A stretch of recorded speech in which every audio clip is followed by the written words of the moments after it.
उन्होंने कहा है कि राहुल जी ने नाम लेना बंद किया, ये एकदम गलत है। रोज रोज तो राहुल जी नाम ले रहे हैं, प्रधानमंत्री हैं, बड़े हैं, लेकिन मेरी सलाह ये है कि पहले मैनिफेस्टो को पढ़ ले। क्या चुनौती है, रोज रोज तो मैं मुद्दों पे ही बात करती हूँ। असदुद्दीन ओवैसी जी सीधा सीधा भाजपा के साथ काम कर रहे हैं। क्यों शर्मिंदा होंगी मैं अपने परिवार के बारे में? गर्व है मुझे अपने परिवार पे, गर्व है मुझे इंदिरा जी पे, जिन्होंने इस देश के लिए इतना कुछ किया। देखिए, ये लग रहा है कि मोदी जी भी मजबूर हो गए इन नाम को लेने पे, और जो उन्होंने कहा है कि राहुल जी ने नाम लेना बंद किया, ये एकदम गलत है। रोज रोज तो राहुल जी नाम ले रहे हैं, रोज रोज बात कर रहे हैं इसके बारे में। तो एक सवाल और है कि जिस तरह कांग्रेस के मैनिफेस्टो को लेकर पीएम मोदी लगातार कह रहे हैं कि मैनिफेस्टो में इस तरह की चीजें आ रही हैं। तो मेरी सलाह ये है उन्हें, हालांकि वो प्रधानमंत्री हैं, बड़े हैं, लेकिन मेरी सलाह ये है कि पहले मैनिफेस्टो को पढ़ ले, फिर उस पर टिप्पणी करें। उन्होंने पढ़ा नहीं है, जो उनके मन में आता है वो कह देते कि इसमें लिखा है। ये सारी चीजें जिनकी बात ये कर रहे हैं वो लिखी नहीं है। और राहुल जी को और अखिलेश जी को शहजादे कह रहे हैं। दीदी स्मृति ईरानी कह रही हैं कि मैं चुनौती देती हूँ राहुल गांधी, प्रियंका गांधी को कि कोई भी खड़े हो जाएं और हमारा प्रवक्ता खड़ा हो जाएगा, बीजेपी का मुद्दों पे बात करें। मुद्दों पे बात नहीं कर रहे हैं आप लोग।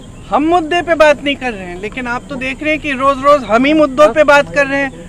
वो लोग पता नहीं क्या क्या कह रहे हैं और क्या चुनौती है। रोज रोज तो मैं मुद्दों पे ही बात करती हूँ। महंगाई, बेरोजगारी, इन पे कौन बात कर रहा है? बीजेपी में कोई नहीं कर रहा है। गठबंधन की सरकार बनी तो राम मंदिर में ताला लग जाएगा। ये एकदम झूठ है।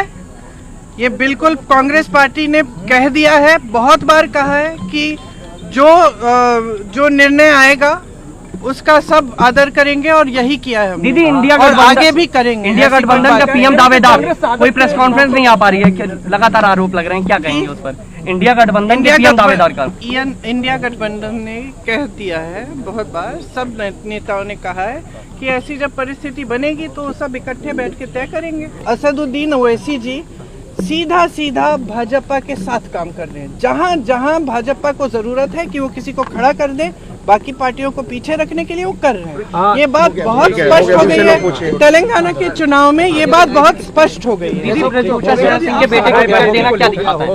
ये दिखाता है कि भाजपा की सरकार जो है और उनके नेता जो है वो महिलाओं के पक्ष में कभी खड़े नहीं हो सकते, क्योंकि जब वो महिला ओलंपिक के मेडल लेके आई तब तो मोदी जी ने उनको घर बुला के उनके साथ चाय पी और उनके साथ फोटो खिंचवा दी, और ये कह भी दिए, पूरी मीडिया ने, आप सब ने कहा कि मोदी जी हैं तो मुमकिन है।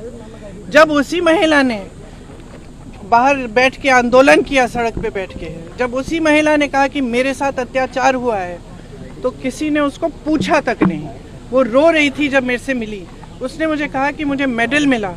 मैंने सोचा था कि अगर मैं बैठूंगी तो कम से कम मेरी सुनवाई होगी, कोई तो सुनेगा, लेकिन सरकार में किसी ने नहीं सुना। और आज ये परिस्थिति है कि उनके बेटे को टिकट मिल गया है चुनाव में। तो ये स्पष्ट हो गया है कि महिलाओं के अत्याचार की बात, महिलाओं के आरक्षण की बात, ये सब चीजें जो जब ये लोग कहते हैं कि हम खड़े हैं महिलाओं के लिए या हम आरक्षण दिलवा रहे हैं, तो ये सब चुनावी, उनके लिए चुनावी जुमले हैं, बस इससे ज्यादा कुछ नहीं।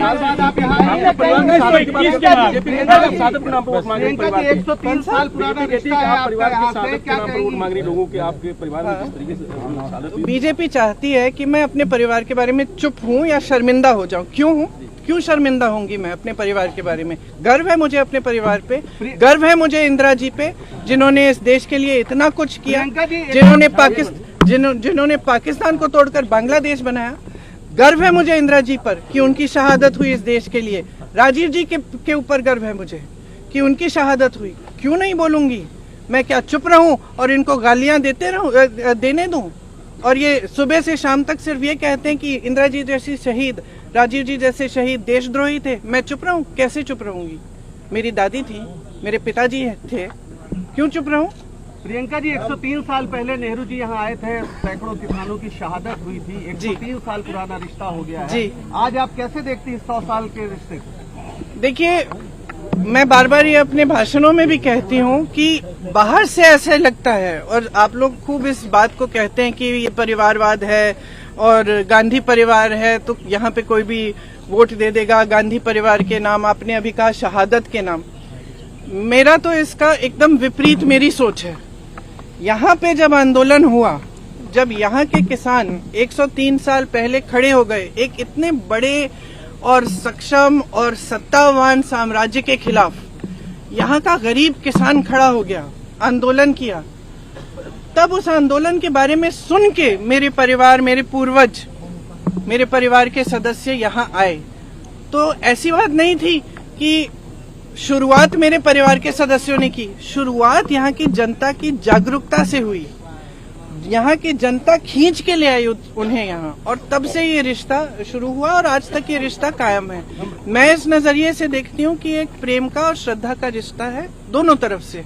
हम भी श्रद्धा करते हैं यहाँ की पब्लिक का और पूरे देश की पब्लिक का। हमारे यही राजनीतिक असूल है, हमें यही सिखाया गया है, हमारी यही सभ्यता है कि जनता सर्वोपरि है।